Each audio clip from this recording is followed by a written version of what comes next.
अल्लाह की इताअत करने वालों के सामने दुनिया की हर शय झुक जाती और उनकी इताअत करती है। उन पर जहानों के असरार खुल जाते हैं। हज़रत सहल बिन अब्दुल्ला तस्तरी इस हवाले से ऐसा वाक़या बयान फरमाते हैं कि जिसे पढ़कर अहले अल्लाह के सीने खुशी से मुनव्वर हो जाते हैं। आरिफ बिल्लाह हज़रत सहल बिन अब्दुल्ला तस्तरी अपने ज़माने के मशहूर आलिम बुजुर्ग थे। आपका जिक्र हज़रत अली उस्मान अल हजवेरी ने कश्फुल महजूब में भी किया है। हज़रत सहल बिन अब्दुल्ला रहमतुल्लाह फरमाते हैं, इब्तदाई ज़माने में एक दिन मैं वज़ू करके जामा मस्जिद को गया। मैंने देखा तो जामा मस्जिद भर गई थी और इमाम मिंबर पर खुतबा के वास्ते चढ़ रहे थे। मैं बेअदबी करके लोगों पर फलांगता हुआ पहली सफ में जा बैठा। मेरी सीधी जानिब एक नौजवान खूबसूरत खुशबू लगाए ऊनी चादर ओढ़े हुए बैठा हुआ था। मुझे देखकर कहने लगा, तेरा क्या हाल है ऐ सहल?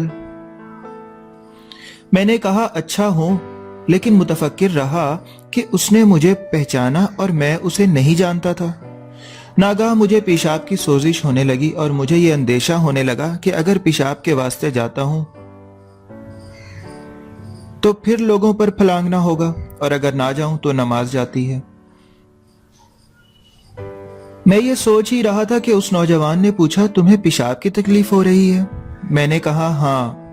उस शख्स ने अपने कंधे पर से चादर उतार दी और मुझे उड़ाकर कहने लगा, जल्दी से कज़ाए हाजत करके आकर नमाज में शामिल हो जा। मेरी आंख बंद हो गई। जब मैंने आंख खोली तो क्या देखता हूं कि एक बड़ा दरवाजा है और एक शख्स दरवाजे पर खड़ा कह रहा है कि अंदर जाओ। जब अंदर गया तो एक महल नजर आया जो निहायत आलीशान था और एक जानिब एक दरख्त था और उसके पास एक लोटे में पानी भरा रखा था जो शहद से ज्यादा मीठा था।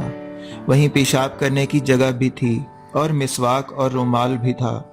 मैंने कपड़े उतारे और पेशाब किया, गुस्ल किया और वजू कर रहा था कि उसी नौजवान की आवाज आई, अगर तुम अपना काम कर चुके हो तो कह दो। मैंने हाँ कहा तो उसने मेरे ऊपर से चादर उतारी तो मैं वहीं मस्जिद में उसी जगह पर था जहां पर मैं बैठा हुआ था और किसी को मेरे इस वाक़े का इल्म ना हुआ और मैं मुतफक्किर रहा कि क्या वाक़या हुआ। कभी अपने नफ्स की तस्दीक करता था और कभी तकजीब करता था। इतने में जमात खड़ी हुई और मैंने भी लोगों के हमरा नमाज जुमा अदा की, मगर मुझे इस जवान ही का ख्याल रहा। मैं उसे नहीं पहचानता था। जब नमाज से फरागत हो चुकी तो मैं उसके पीछे हो लिया। वो एक मकान में दाखिल हुआ और मेरी तरफ देखकर कहने लगा, ए सहल, गोया तुझे अपने देखे हुए का यकीन ना हुआ? मैंने कहा, बिल्कुल ना हुआ। फरमाया, अच्छा तो आ और फिर दाखिल हो जा। मैंने देखा तो बाइना वही दरवाजा था। जब अंदर पहुंचा तो वही मकान और दरख्त और लोटा, गीला रुमाल, सबका सब मौजूद था। मैंने कहा, या अल्लाह। ये सुनकर वो बोला, ऐ सहल, जो अल्लाह ताला की इताअत करता है हर शय उसकी इताअत करती है। ऐ सहल, उसे ढूंढो, तुम पा लोगे। ये सुनकर मेरी आंखों में आंसू डुबडुबा आए। उसने मेरे आंसू अपने हाथ से पोंछे।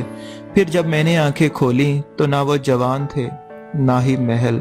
थोड़ी देर तक मैं मुतहय्यर रहा। उनकी सोहबत फौत हो जाने पर फिर अपनी इबादत में मशगूल हो गया।